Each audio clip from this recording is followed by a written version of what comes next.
It's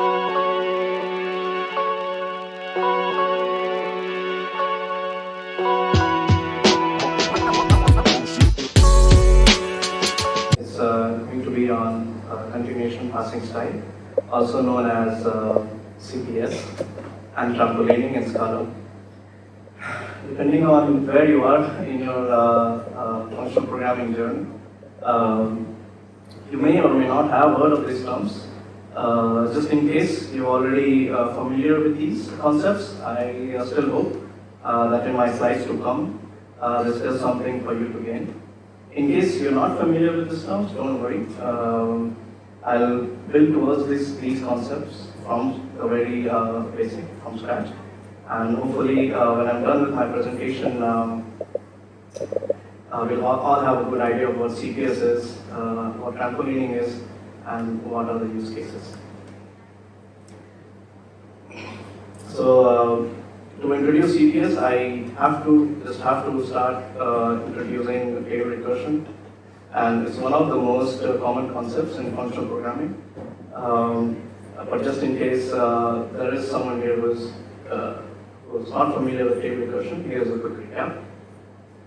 So, a table recursion or a table recursive function is a function that calls itself as a last action. That's the simple definition of a table recursive function.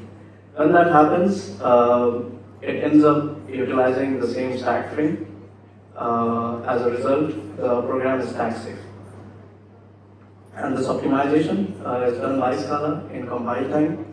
And Scala also provides us a tailrec annotation.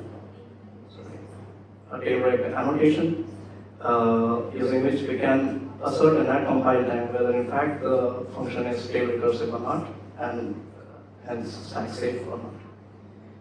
I have a small example here. It's a simple factorial function that takes an integer and returns a factorial.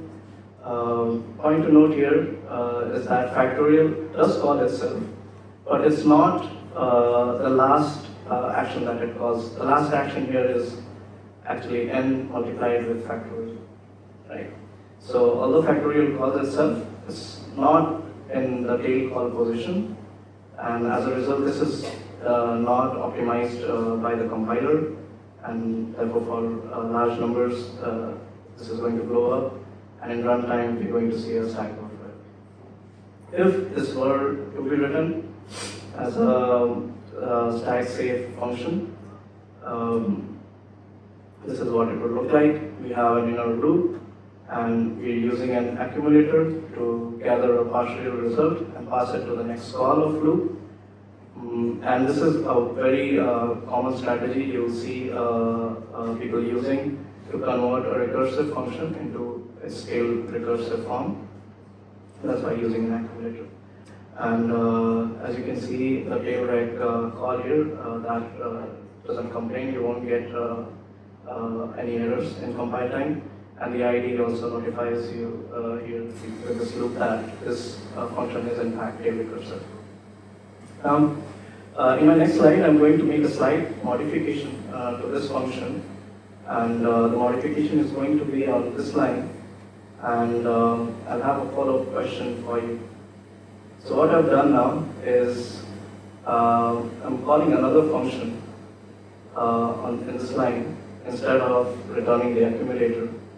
So what I've done now is loop can, I hope you can see that, loop can not only terminate in calling itself as the last action in one scenario, in the base scenario, it can also call another function.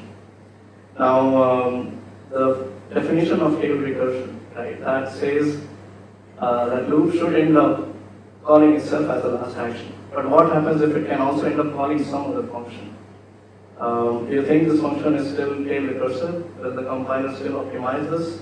Or is this, or because we're calling another function, the optimization is going to break? What do you think is going to happen? How many of you think it's still going to be tail recursive? So 1, 2, 3, 4. 4 people think it's going to be tail recursive. The others think it's going to break. So So it's still going to be tail recursive. Those 4 people either saw the slide or they probably the answer. So although we are making another call, this function still is tail recursive. Although the point to note here is that only this call is tail call optimized, and this call isn't. And I guess if you approach it logically, we could pop the stack because we no longer need any context from loop anymore, right? It's a tail call to another function, and we could just allocate stack memory for this function. So we could do an optimization here, but as of today, there are limitations imposed by Scala's runtime, JVM, and it doesn't support optimizations of this kind. And this optimization, that is provided by the Scala compiler.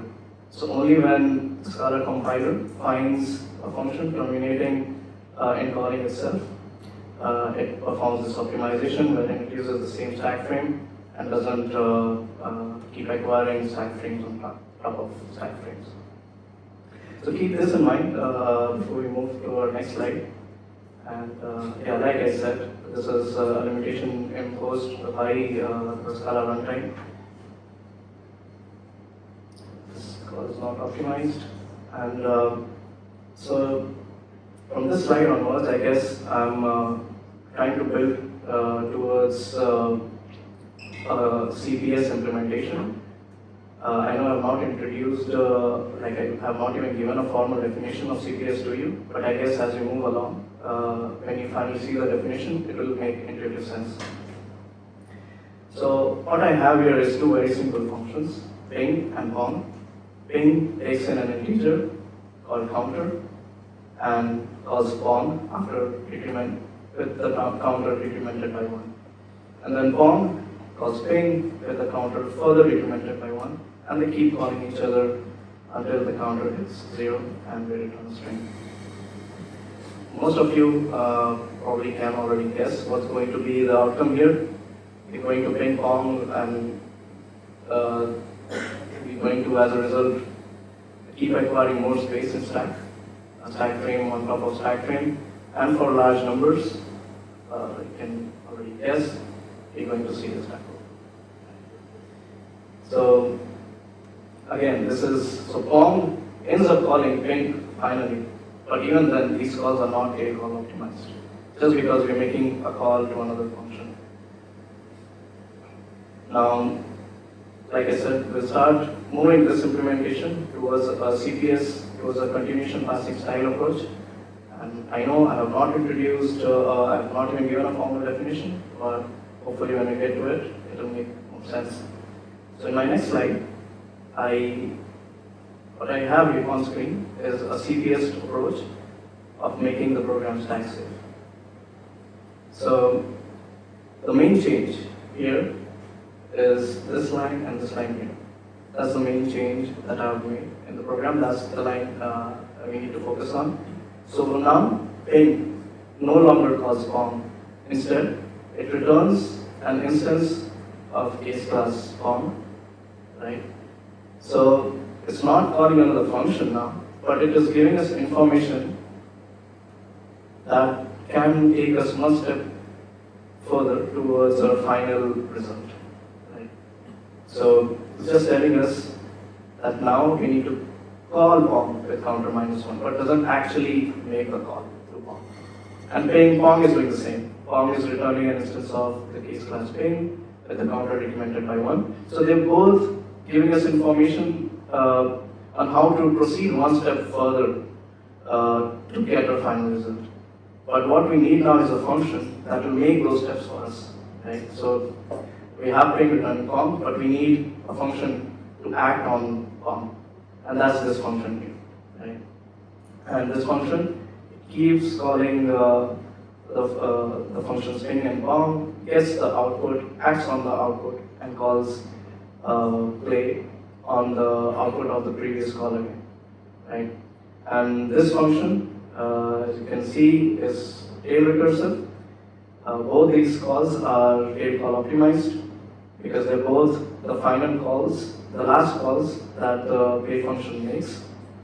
As a result, this entire thing is stack safe, right? And I'll shed more light on this, but I guess, I hope, after this example, we are ready to define what CPS is, and I will shed more light on the code here. So CPS, to define CPS, what we really need to understand is what is continuation. And a continuation is nothing but an encapsulation of what happens next. And in our case, we used these ADTs to define what's going to happen next. And that's our continuation. And that's where it gets its name from. Continuation passing style, because we're passing continuations now. And we are also ready to define trampoline. A trampoline is a recursive loop that makes calls until it reaches its final state. And you can already guess that this function play is a trampoline. And yeah, so these were our ADTs that are our continuations. They give us information. They take us one step closer to our final state. And in effect, what we're doing is we're trading stack for heap. Because we had a function that was making function calls, and each function call it made to another function. We were building stack frames on stack. We were allocating stack frames on stack. But now, using ADTs, we have moved all the information to the heap. And this function, like I said, the play function is a trampoline here. Now, in case you're wondering why it's called a trampoline, so the trampoline, it works on a function, executes it, gets the output. Then works on the output, and when it works on the output, it allocates a new stack frame, executes it. Right? Pops the previous stack, executes the new call, executes that, and moves, and iterates till it hits the final result. This is analogous to trampoline in action, and that's where it gets its name. In this slide, this is the same program, written in a more general style. And it's important to show you this implementation because this is often how a CPS is implemented. If you look in production code or if you dig in libraries, this is how you're going to see CPS being done. It's the same. The ADTs here have more generic names. They call continuations. Done is your final state. And another change here is that we are using a function to capture the next step. Now, although we are using a function, it is a part of the ADT. And remember that only when a function is executed, it gets allocated space on the stack, and not when it's stored. So we can store functions here. It will still sit in your heap, and only when the trampoline actually executes the function will we allocate space for it on the stack. So this again, of course, is stack safe because we're using a trampoline. We allocate stack space, execute it, allocate stack space for the next call, execute it, and so on till we hit our final state. And so this abstraction, these ATTs here and the trampoline, they have a generic implementation. No matter what recursive function you're trying to CPS, they will use these ADTs and they will use a trampoline, as a result of which the Scala's library already has a tail calls object implemented for us. It has abstracted out most of the ADTs, most of the functionality. And in the tail calls object, there is a monad called tailrec. To be precise, it's called a free monad. I'll share references towards the end of my presentation if you are interested in knowing more about free monads. But it's implemented for us, and we can use it out of the box. It's present in the tail calls library. And these functions here, done and tail call, they are also provided by the tail calls. They are all present in the tail calls object. Yeah, the import here, they're on. I'm missing an import here. I probably also need an import for tail calls and that function. They're both coming from tail calls object. But all we have to do now is mark our tail call functions and wrap our final our return in tail rec. And when we call result on our tail rec, this executes the trampoline and returns us a result in a stack safe manner. Another example that I thought is probably worth sharing is the Fibonacci function. It returns us the nth term in the Fibonacci sequence. This example is right out of the library. It's actually commented out on top. And I thought it was pretty neat because, like I said, this is a monad and it has map and fact map defined. That means we can compose tail recs in a neat for comprehension. And again, this is stack safe. Now, I've given you a lot of examples, but you're probably wondering, all the examples we've seen, we could in fact write a tail recursive form of the examples I've just shown. But in my next slide, I guess the point I want to make is that it's not always easy and it's often not even possible to write a tail recursive function for a recursive function. And in those cases, we have CPS to the rescue. And this another example is from the book Scala with Cats by Noel Welsh and Dave Vernon. Highly recommend reading. We'll have a chapter on it called Repeat Interpreters, where they go step by step to building a regular expression matcher. They start with a non-stack safe approach, and then the CPS it and make it stack safe. So this is the entire regular expression matcher written in a CPS format. I'm not going to go in much detail, but you can already see the similarities in the constructs here with the simple examples we saw. Now, a regular expression can be built using append or else, or you might want to repeat a pattern with repeat. And depending on where you are in the process of matching the pattern with a given string, you might want to do something different as your next step. And they're building those steps here. Right? So if you're at append, this is what you want to do. If you are at or else, this is what you want to do next. Right? So this is a this is a complicated algorithm. And writing a tail recursive function for this is not easy. It's not possible, right? And only when you use CPS do you get a stack safe implementation. Now,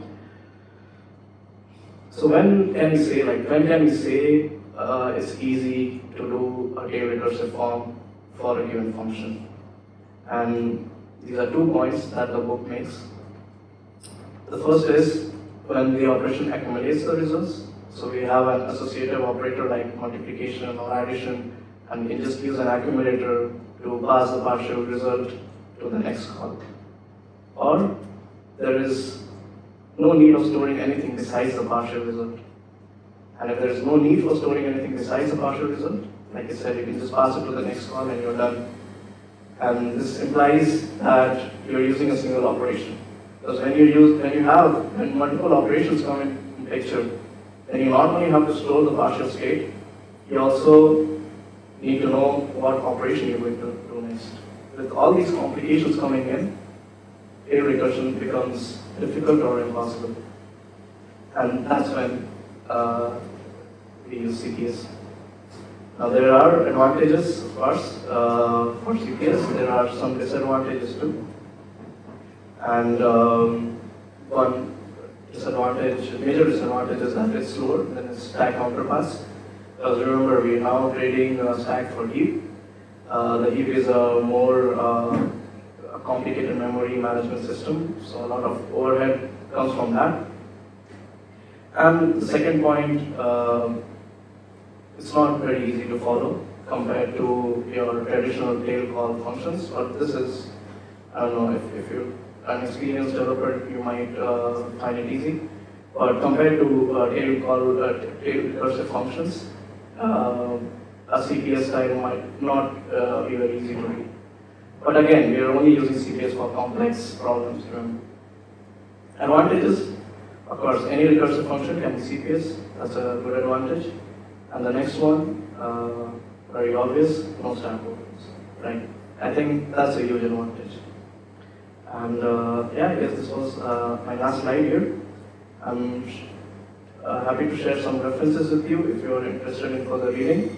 You can ping me on LinkedIn and I can share my slides with you. The first reference here, so remember I said the JVM doesn't optimize tail calls as of yet. But there is a suggestion for JVM to support that, and this is a paper on that. If you want to read it up on free monas, there is a link for that. And the tail calls object that we saw, that's there in the Scala library, that's been inspired from this paper here. So if you're interested, you can. It's a good read.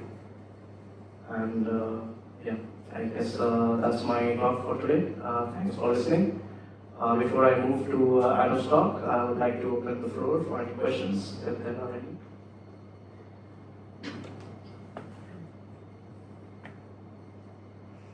Any questions?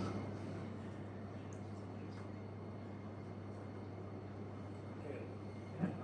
Is it useful to use continuation style for concurrent proving in Scala?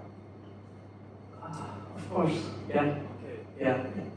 Like all the immutability, you're getting everything. You're not breaking immutability, you're not sharing state. That's very possible. And in the last 5-10 years, there's been a lot of work, a lot of algorithms that have come up to give you performance CPS algorithms. So, yeah.